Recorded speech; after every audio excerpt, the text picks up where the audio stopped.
Hello, I'm Tony Payne, and welcome to part 3 of our 3-part CCL podcast series on the smartphone, which we've called the Smartphone Disciple.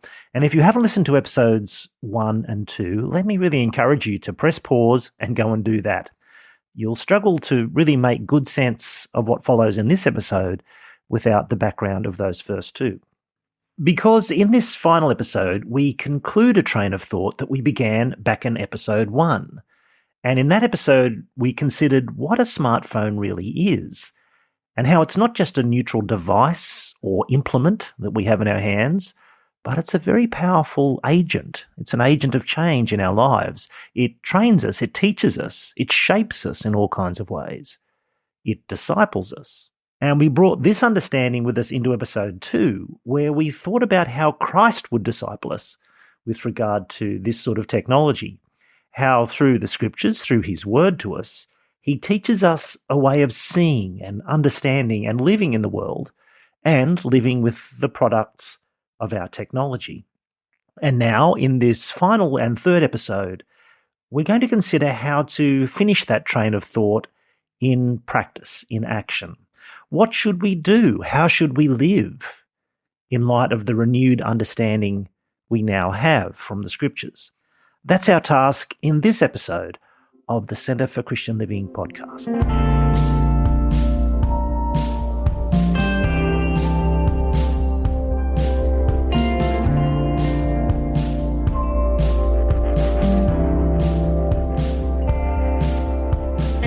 As we come to part 3 of this 3-part series on the Smartphone Disciple, I wonder what sort of expectations you have about how we're going to approach and respond to the challenges that we've seen that the smartphone brings to us. I wonder if, as a good citizen of our technological age, your instinctive response is a technological one. That is, to try to figure out how we might cleverly reconfigure or reorganize the various facets of our smartphone usage so as to maximize the benefits and minimize the costs. As we've seen in episodes 1 and 2, that's the essence of the technological way of seeing and living in the world, to approach every problem as if it's a technological problem, a problem that can be broken down into its parts, understood mathematically or scientifically or logically, and then reconfigured into a more efficient kind of arrangement. Now, this technological approach to technology, to the smartphone, for example, is very often our first instinctive response. That is, to hack our smartphone usage, as it were, to improve it, to make it more efficient and effective. Maybe even to find a piece of technology that will help me manage this technology. Now, there is, of course, a place for the technological approach to life and to reality. Some problems are susceptible of that kind of solution. And we will come to that kind of thinking in due course, to ways we can be more effective or efficient. But it's not the place to start with our response, nor is it remotely adequate as an overall stance towards technology in general, or smartphones in particular, because it misperceives the real nature and power of the smartphone, and of technology more generally, I might say. It underestimates the power of the vast digital system of which the smartphone is part, and to which it constantly tethers us. And as we've already seen, the smartphone is not just a neutral implement that we pick up and use or choose not to use without it having any effect on us or our lives or our way of thinking. The smartphone is much more significant and powerful than that. It's a technology. It's not just a tool. In some ways, this is reflected in the word technology itself. Technology comes from 2 Greek words, techne, which means tool or implement, and logos, an idea or a word or a study. Technology is not just a simple tool, it's something more than that. Technology carries ideas with it, embedded within it, and the smartphone certainly does. And it disciples us in those ways of thinking and seeing and living in the world. We've explored this already in episodes 1 and 2. And we've seen how that discipleship of the smartphone often runs counter to how God created humanity to live in the world. The smartphone embodies and propagates a worldly pattern of thinking and of life to which we must no longer be conformed. And by worldly, I don't mean everyday or practical or nuts and bolts or something like that. By worldly, I mean what the Bible often means by worldly or the world. That is, a way of thinking and living that excludes or rejects or sidelines God as the creator and redeemer of the world. And this is what the smartphone does, in much the same way as nearly all technology does in our society. It embodies and teaches a way of thinking and living in which God is rejected and excluded in principle and in practice. Ethicist Brian Brock puts it like this. Technology is a way of perceiving all things in terms of objectifiability, material efficiency, and manipulability. In this rationality, all things are rendered objects, and rival schemas of conceptual organisation are homogenised and flattened into it. In short, technology is a human mode of thought that, in rejecting any role for divine action, comes to approach all things and relationships as susceptible to human ordering and management. Now that's a complex quote, but it captures the point very well. Brock is saying that technology is not just something we use, it's a mode of thought.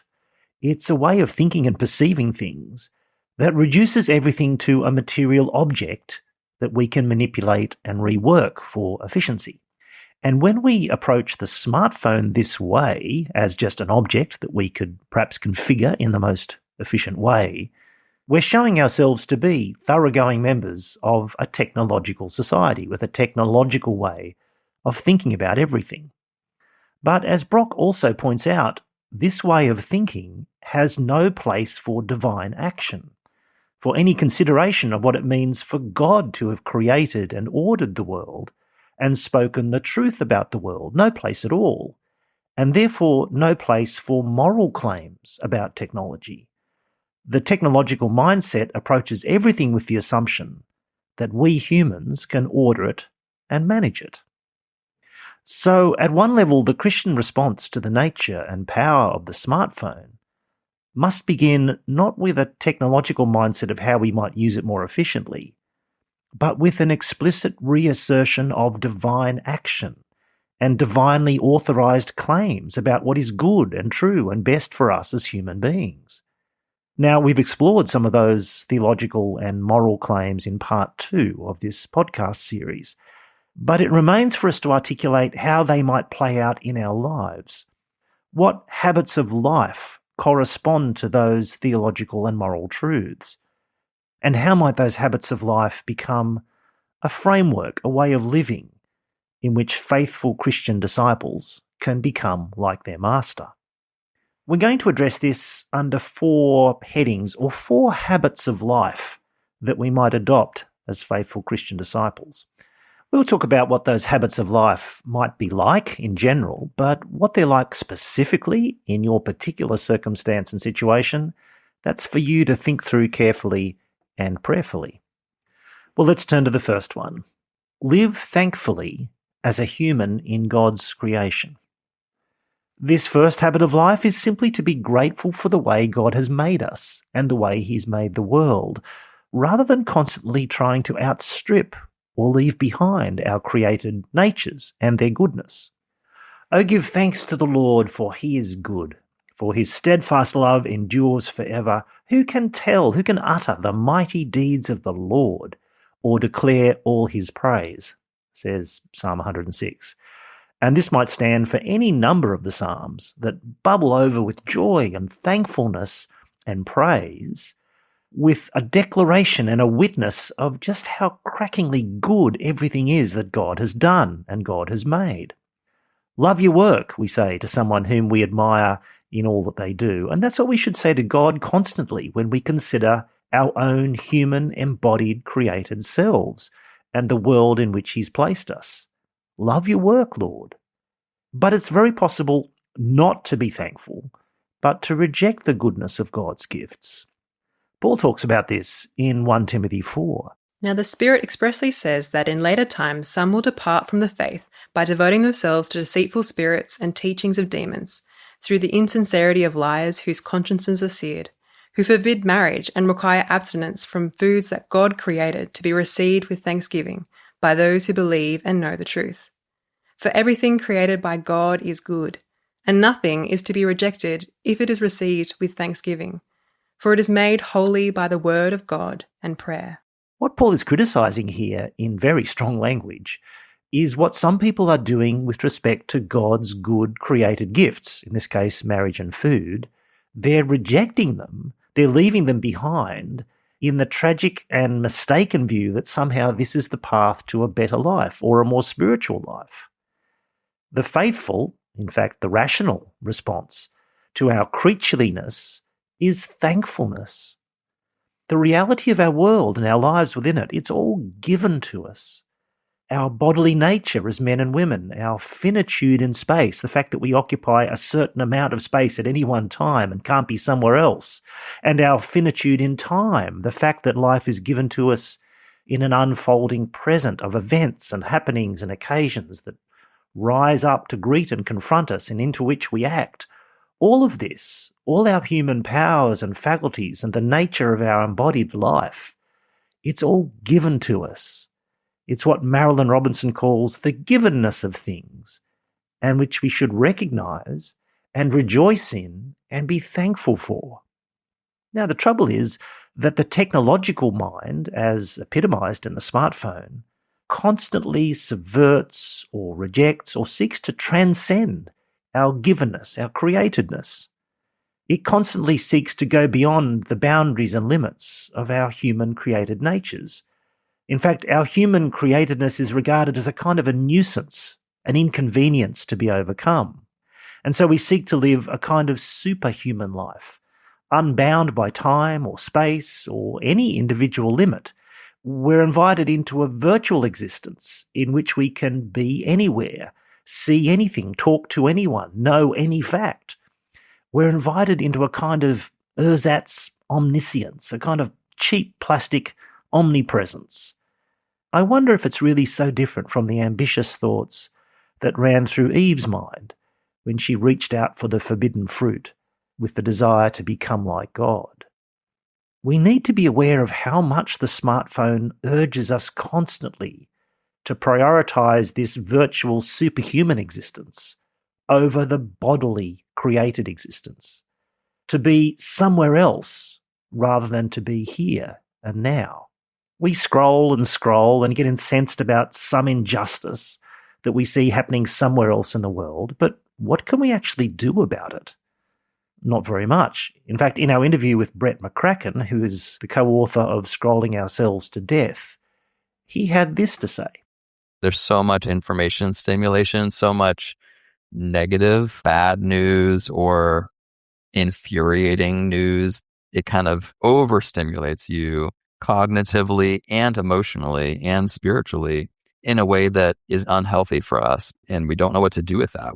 We have no recourse then to have a channel or an output to know what to do with all that stimulation, which is kind of what I get at in my chapter on the information action ratio in Scrolling Ourselves to Death, where we have this way out of balance ratio with information that comes, which is a lot more than any generation of humans have ever let that we can take in response. Because what action can you realistically take about some injustice that you came across on Facebook on the other side of the world that we see multiple times a day, every day?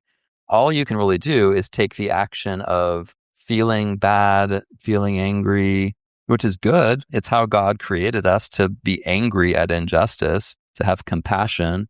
But short of that, you could take the action of prayer, which would be good. But how many of us actually do that, right? We just keep scrolling. We just go on to the next thing. Maybe you could take the action of making a donation to some cause. But I think that what God has created us for is more tangible than that. I think He created humans, if you go back to the Garden of Eden with Adam and Eve, He created them to tend the proximate stretch of the earth that they were in, to bring order out of that particular chaos that they were in. And each of us has been given a particular plot of land, so to speak, on earth that is our chaos to order. That is our calling, right? And yet the internet pulls us away from that, right? You open your phone and you're suddenly everywhere but where you are. And you're not thinking about the chaos in my immediate vicinity, right? You're not thinking about how can I bring order to the chaos of my household, my city, my neighborhood. Instead, you're thinking about the chaos of the national political outrage that everyone's talking about, or the chaos of the Middle East conflict, or the chaos of whatever. And I just think there's something really disordered there and something that's making us a little bit crazy, for lack of a better word. Like, it's no wonder our mental health is so poor, because we're not made for this. We're made to have more of an even ratio of information and action. And now we're so bombarded with information, but we have little recourse to take action. What McCracken is really saying here is that we should receive our created human givenness, the place where God has put us to live and to love, and embrace it and be thankful for it. To embrace a human scale of action and a human pace of thought and human relations of bodily existence. Now, as I was researching and preparing this podcast, I decided I'd take a little practical experiment in this way of thinking, in this sort of mode of awareness. I decided that I'd write the first draft of the script for this podcast in longhand with a pen and paper rather than on my laptop. And it was a very interesting experience, an enlightening one. In fact, one of the enlightening things has been seeing the look on people's faces when I tell them what I'm doing, that I'm writing this by hand rather than on a computer. I imagine it's the kind of look that the monastics got when they told their friends that they were about to go and live on a pillar in the desert for 5 years. A kind of mix of astonishment and incomprehension and maybe a certain admiration. But I enjoyed the experience, I have to say. At the end of each writing session, which took a few hours, my hand was sore. It was out of training for that kind of exercise. It felt a bit tired and cramped. But my back wasn't so sore, and my eyes weren't tired, like they always are after a session on the computer. And writing more slowly, I have to say, was enjoyable. It changed the pace of thought and of composition. I found myself thinking more before each sentence began, and as each sentence unspooled on the page more slowly, it gave me more time to mould it as it went along. When I type on my laptop, I tend to type like a machine gun. I splatter down thoughts and words because I can type so quickly. But writing more quickly is rarely my problem or what I need. If the art of good writing is the art of clear thinking and of artful articulation, which is what I think it is, I'm left wondering whether the speed of composition that the laptop makes possible and which it encourages me to do is always a benefit. Now, the point here is not that doing things in a slower and more laborious fashion is inherently better or more noble, but simply that it's not inherently worse, which is what technological rationality and our technological society usually assumes. In fact, doing things more slowly may sometimes be the more human and in the longer term, the more fruitful and successful way to do them.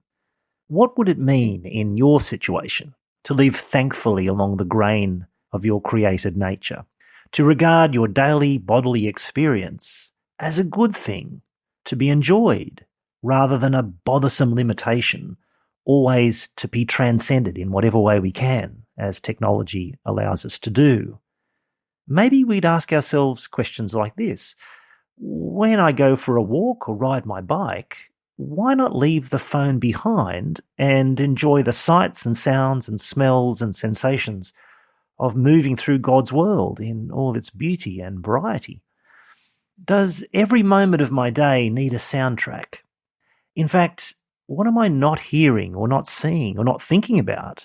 Because my AirPods are always in my ears, always whispering to me, always diverting me. Does my mind and body respond well to such a constant stream of information and stimulation? Would my next interaction with someone or communication with someone be most appropriate in person, or by phone, or by letter, or by email, or by text, or by instant message? And should I start by default at the beginning of that list rather than at the end? What if I regard the next person I meet today as the notification that really matters? I'm being notified that here is a person in front of me that God has given me to love, a neighbour. And what if I'm missing all these real-life notifications of my present existence because I'm so absorbed in notifications from somewhere else? All of these questions prompt me to look askance at the smartphone in my hand or in my pocket, because the norms and values I learn by constantly using it prevent me from asking these questions, let alone answering them in a way that would constitute the life of someone who is a redeemed person in Jesus Christ. So life habit or life principle number 1 is live thankfully as a human in God's creation. The second life habit or life principle is to fix your attention where it belongs. Perhaps the single most effective function of the smartphone, among all its Swiss Army knife capabilities, is its ability to capture and harvest attention. This, after all, is its economic rationale, and this is the basis of its astonishing spread and success. The smartphone repays the vast sums that have been invested in it, in its development, in its manufacture, in the network that sustains its operation. It repays all of this because it is stupendously effective at capturing and keeping human attention. And that's something that can be monetized. The product that the smartphone harvests and sells, and by which it generates income for its investors and producers, is your attention, your focus, what you look at and listen to and think about. We've talked about this already at some length in episode 1. Now, a renewed mind, a transformed mind in Christ, will find this disturbing and ultimately intolerable. We remember Jesus' words about where your treasure is, there your heart will be also. And we think, yes, that also means where our attention is, there our heart will be also. The smartphone's capturing of our attention is also a capturing of our hearts, of what we love and what we seek. Now, the alternative that Jesus puts forward in Matthew 6 is a positive one. It's to seek something else. It's to seek the kingdom of God. It's not a denial of the value and goodness of earthly things, of the need for food and drink and clothes, but it's a change of focus of what we seek, of where our attention is directed. It's to God and to his kingdom in Jesus Christ. Perhaps the most important practical way to reevaluate and to transform our smartphone usage is simply to notice and evaluate our attention. To what extent are we living our lives in the conscious presence of God, aware of his promises, attentive to his word, listening to and considering what his word directs me to think and to do in this circumstance, being thankfully dependent upon him in prayer in our everyday lives? Or is my mind constantly on earthly things because my attention is constantly directed to earthly things by my smartphone? To what extent am I focused on and attentive to the neighbour that God has placed in my path and who I'm called upon to love? Or is my neighbour effectively invisible to me because my attention is so often wholly or partially elsewhere? That neighbour might be my spouse or my son or my work colleague or the person I sit next to in church or the person I meet on my walk or the barista who serves me my coffee. The two great loves, to love God and to love our neighbour, are really connected with two focuses or foci of attention, of where our minds and hearts are directed, what we see, what we listen to, what we think about, what we attend to. This is the positive habit of life that drives out the self-obsessed, distracted life in which the smartphone disciples us, in which it's designed to disciple us. The second habit of life is to fix our attention where it belongs, on God and on our neighbour. Now, the third principle or habit of life might sound strange at first, but bear with me. It's to blaspheme the false god and to do it regularly. To blaspheme the false god. I've taken this phrase from Jacques Ellul, the French theologian and philosopher, and his writings about the power of the false god money or mammon. And Ellul suggests that our fundamental response to a false god, to a pretentious idol or fake divinity, is to profane them, to blaspheme them, to refuse to recognize their power. He puts it like this. To profane money, like all other powers, is to take away its sacred character. For although we usually think of profaning goods and values that are religious in a positive sense, it is just as possible to conduct such an assault against Satan and all he inspires. This profanation then means uprooting the sacred character, destroying the element of power. We must bring money back into its simple role as a material instrument. When money is no more than an object, when it has lost its seductiveness, its supreme value, its superhuman splendor, then we can use it like any other of our belongings, like any machine. Of course, even if this relieves our fears, we must always be vigilant and very attentive because the power is never totally eliminated. Now, this profanation is first of all the result of a spiritual battle, but this must be translated into behaviour. There is one act par excellence which profanes money by going directly against the law of money, an act for which money is not made. This act is giving. If smartphone technology has the kind of power that money has, that is, to become a false god that attracts our devotion, what would it mean to blaspheme or profane the smartphone? To be a smartphone heretic? Well, surely the answer, given the nature of the smartphone's power, is simply to ignore it, to refuse its constant clamouring for your attention, to adopt habits and practices that blow a raspberry at the smartphone's insistence that you always pay attention to it, that you remain always plugged in to its virtual network. Now, the obvious way to do this is just to get rid of your smartphone altogether, and some people have. We met Michael and Steve back in episode 1, and after becoming frustrated with how much the smartphone was influencing their lives, and after trying various things to limit that influence, they bit the bullet and just got rid of it altogether and now use older style phones, dumb phones as they're called. Here are some of their reflections on what that's been like. I've noticed that I'm able to remain more present and motivated and play the best role I can in the relationships around me when I'm limiting my screen time where possible. And by not having a smartphone, I'm enabled to do that.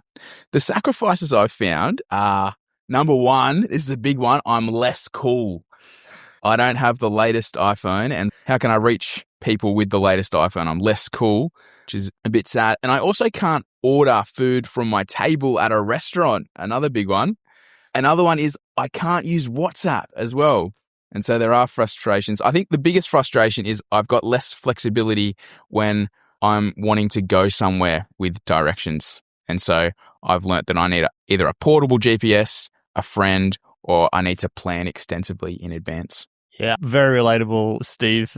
To be honest, I have found some workarounds to those inconveniences, such as I've kept my smartphone, but I use it offline. So I've downloaded Google Maps onto it so I can use it in the car.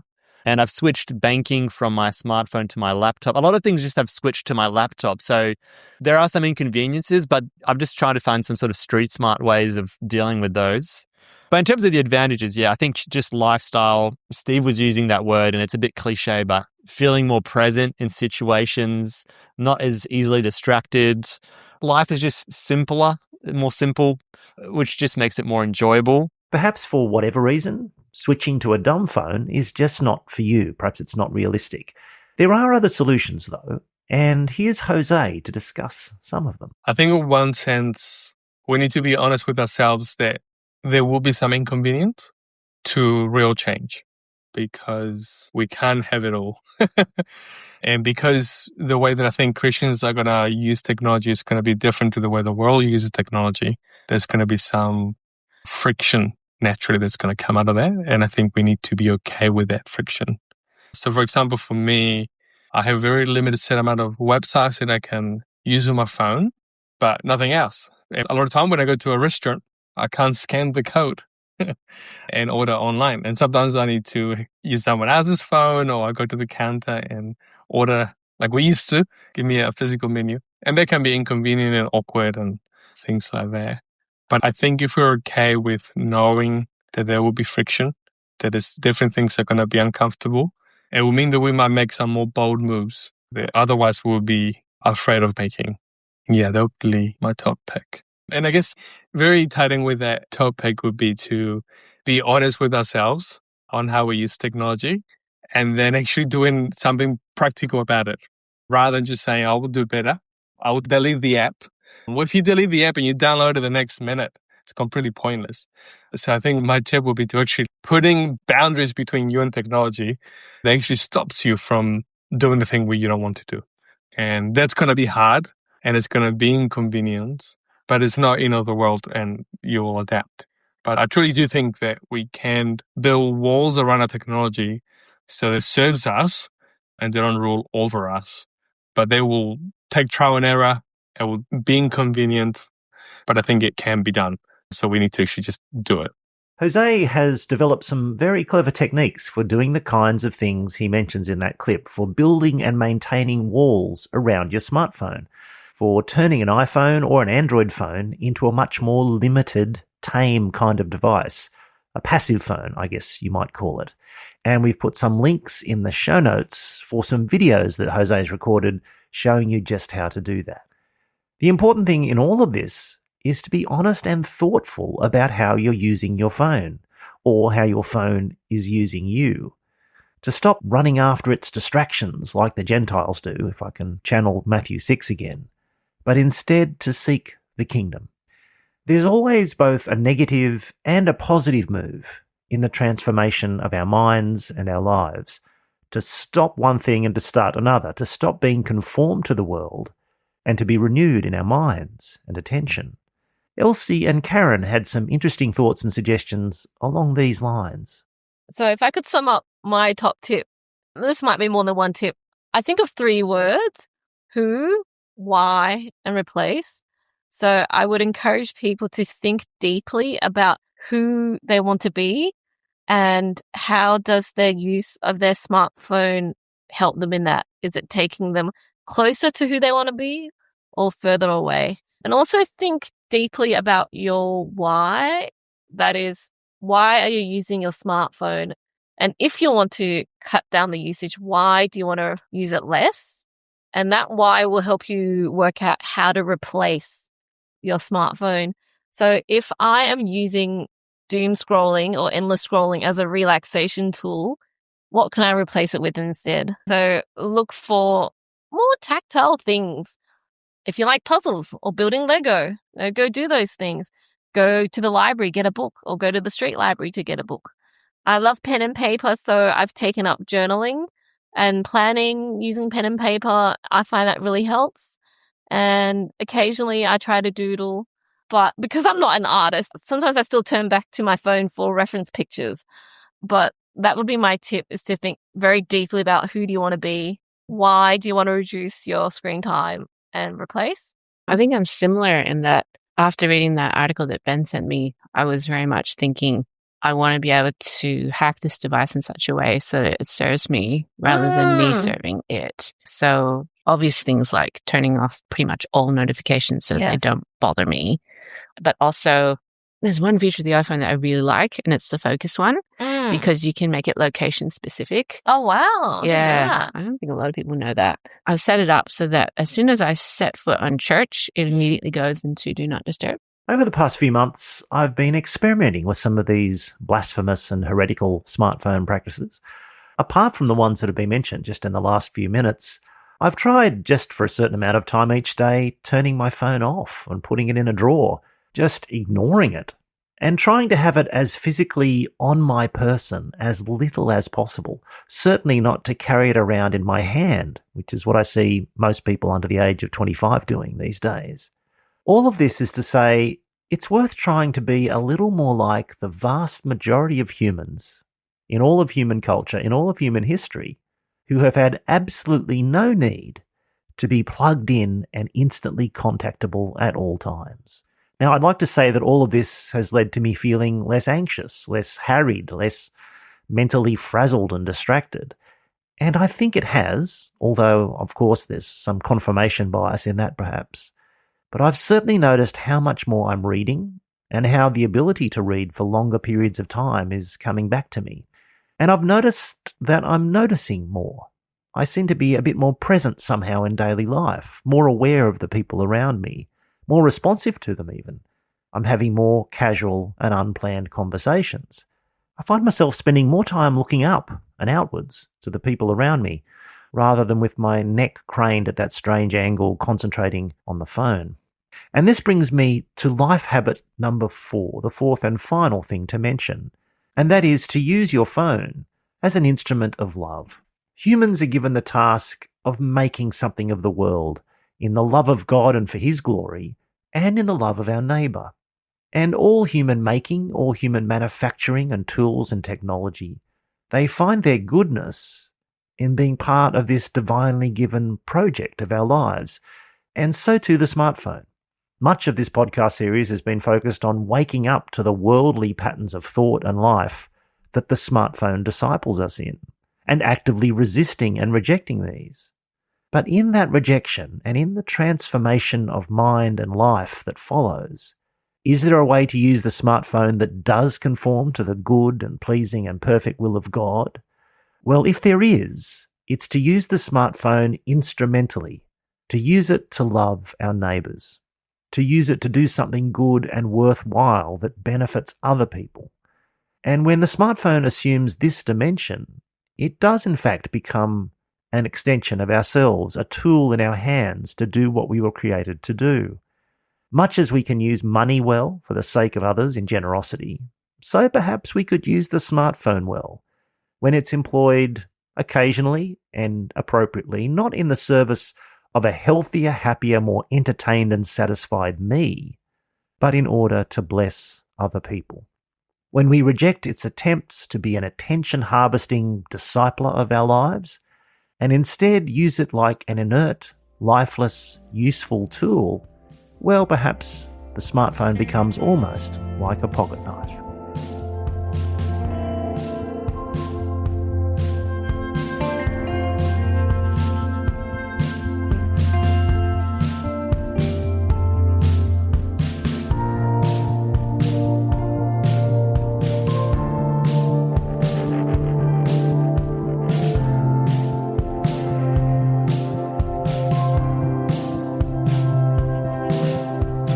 As Christians, how interested and involved should we be in the political life of our society?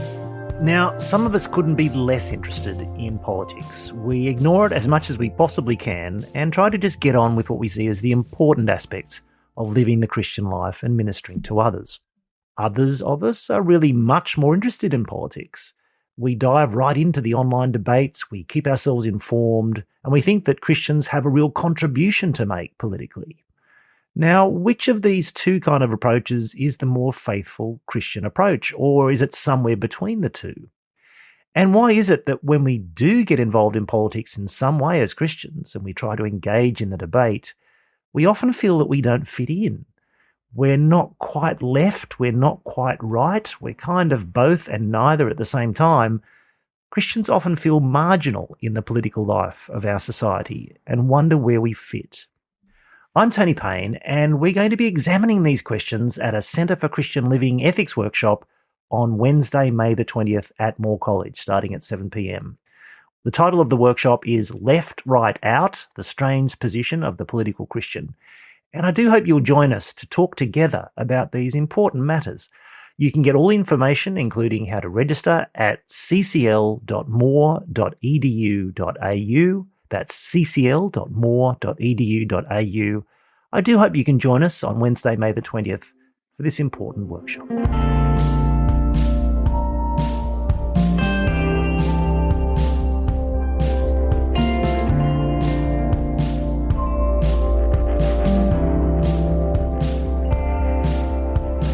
Well, that was episode 3 of a 3-part podcast series on the Smartphone Disciple from the Centre for Christian Living here at Moore College. Special thanks goes, as always, to Karen Bielhartz for all her work in transcribing and editing and producing the podcast, and to the Centre for Christian Living team. There's a student team here at Moore College who are involved in the work of the centre, and they did a lot of work in research and in gathering interviews and other material for this podcast, and I'm really grateful for their contribution as well. Thanks to James West as well for the music. And thanks to you, dear listeners, for being part of the CCL podcast, for being here each episode. And thank you for the feedback that you keep giving us and the encouragement that we get from you. We do love to get emails from our listeners, not only to get your reactions and thoughts, but also for you to ask questions that you might like us to follow up on.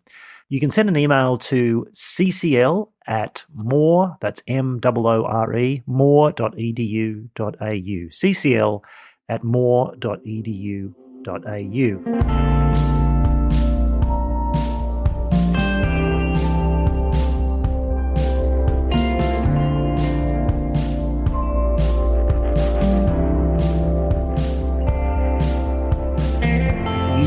also head across to the CCL website, which is ccl.more.edu.au, and there you can find everything basically we've ever done. You can find all the talks and events that we've put on and the video from them. You can find every podcast going all the way back to 2017, plus a stack of essays and articles that have come out of that podcasting and those events. While you're at the website, you can also find an opportunity to donate, that is, to support the work of the Centre for Christian Living here at Moore College, and we'd really appreciate it if you could do that.